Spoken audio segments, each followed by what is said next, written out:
बार में मैं आप लोगों को एक स्टोरी सुनाऊंगी। ये स्टोरी है 4 दोस्तों की, रेहाना, माला, शंकर और जहांगीर। ये चारों दोस्त कहीं नुक्कड़ में, कहीं लेन में बैट बॉल खेल रहे थे। दे वर प्लेइंग क्रिकेट। रेहाना और जहांगीर और ये सब जब खेल रहे थे तो बैटिंग करते वक्त बॉल जो है जाके स्ट्रीट लाइट पे लग गया। अब स्ट्रीट लाइट पे जैसे ही लगा तो वो डैमेज हो गया, ब्रेक कर गया, बल्ब फ्यूज हो गया। Now everyone was happy that they took the wicket, but Rehana had a tension. Rehana एक टेंशन में चली गई कि अरे ये तो पब्लिक प्रॉपर्टी है, ये तो टूट गया, अब क्या करेंगे, ये हमारे लेन का लाइट था, हम क्या करें। क्योंकि रेहाना को याद आ रहा था कि last time when the window glass broke they paid the money and they repaired it। अब उनको ये लगा कि स्ट्रीट लाइट टूट गया है तो ये इनको पैसा देकर इसे ठीक कराना पड़ेगा। सो रेहाना केम एट होम, अपने घर आई, अपनी मम्मा से सारी बात बताया उसने। उसकी मम्मा ने कहा कि अरे चिंता करने की जरूरत नहीं है, टूट गया है, पर अगली बार ध्यान रखना कोई भी पब्लिक प्रॉपर्टी को आपको डैमेज नहीं करना है। लेकिन फिर भी अगर आपको कोई प्रॉब्लम है, अगर आप कुछ जानना चाहते हो तो आप यास्मीन खाला के पास जाइए। अब रेहाना की मम्मा जो थी वो यास्मीन खाला की फ्रेंड थी। तो ये सारे जो बच्चे हैं दे गो टू यास्मीन खाला। यास्मीन खाला was accountant in municipal corporation. Municipal corporation क्या होता है ये यास्मीन खाला आपको अभी बताएगी स्टोरी में। जब ये सारे बच्चे यास्मीन खाला के पास जाते हैं तो यास्मीन खाला उन्हें बिठाती है, खाना वाना खिलाती है, जो भी करती है, और फिर शांति से सारी चीज़ें समझाना शुरू करती है। समझाती है किसके बारे में? म्युनिसिपल कॉर्पोरेशन के बारे में।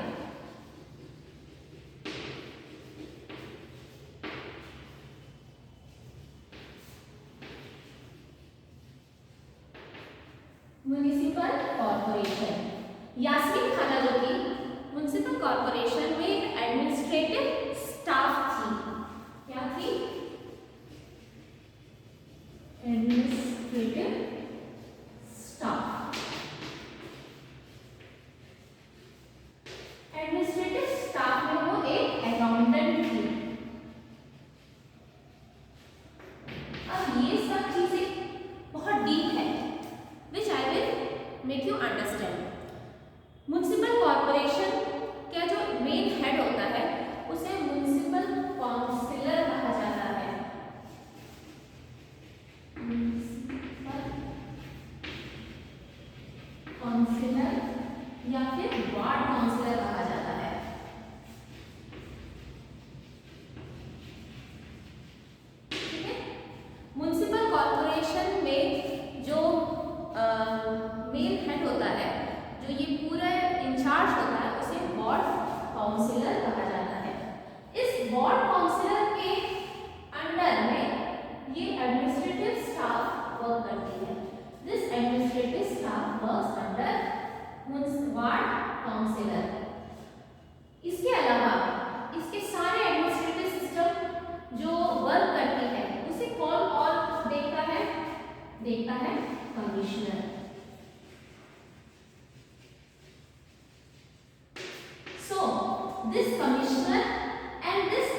पब्लिक है वो सेफ है या नहीं, safety, gardens, parks, hospitals, health care service, everything comes under municipal corporation.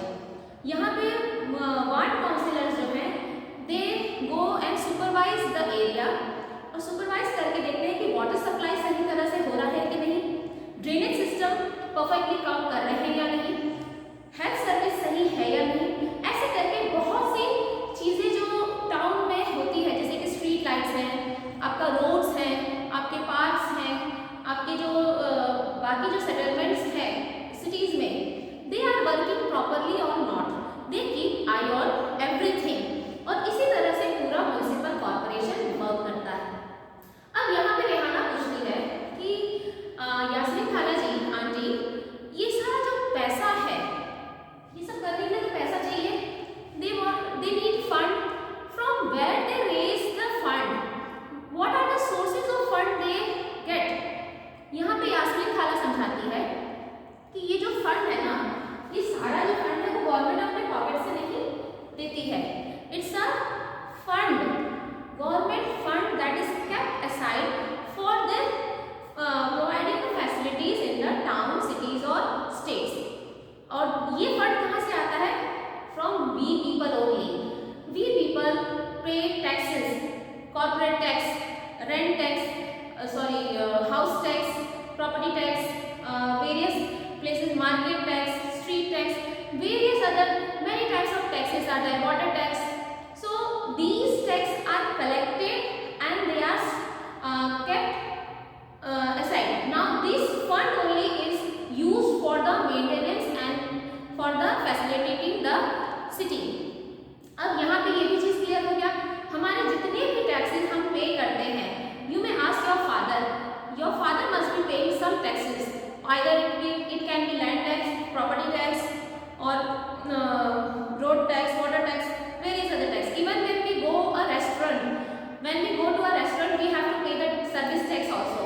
So these various service taxes are collected and kept by the government, and this taxes and this fund is only used for maintaining the city.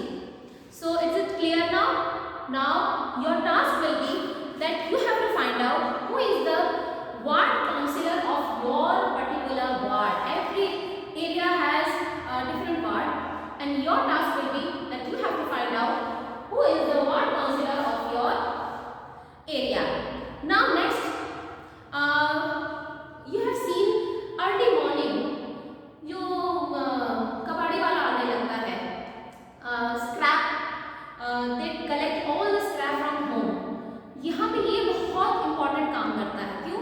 क्योंकि ये आपके घर में जितने भी कचरे होते हैं या वेस्ट रिसाइकलिंग मटेरियल्स होते हैं, वो इसे कलेक्ट करके ले जाते हैं और इसे रिसाइकल करते हैं। अब ये जो पर्सन होते हैं, दे कैन बी परमानेंट और they can be contractual. Contractual workers क्या होते हैं कि ये क्लीनलीनेस के लिए स्वच्छ भारत अभियान के अंतर्गत कुछ ऐसे एरियाज थे जहाँ पे गवर्नमेंट खुद गार्बेज कलेक्टर अपॉइंट की थी, और कुछ ऐसे थे जो गवर्नमेंट ने क्या किया कि प्राइवेट हायर किया। यहाँ पे जो प्राइवेट गार्बेज कलेक्टर जो थे वो अपना एक टीम बना के और जगह जगह से गार्बेज कलेक्ट करते थे। But what is the assurity about for this contractual workers? They have no assurity for this collection of the garbage.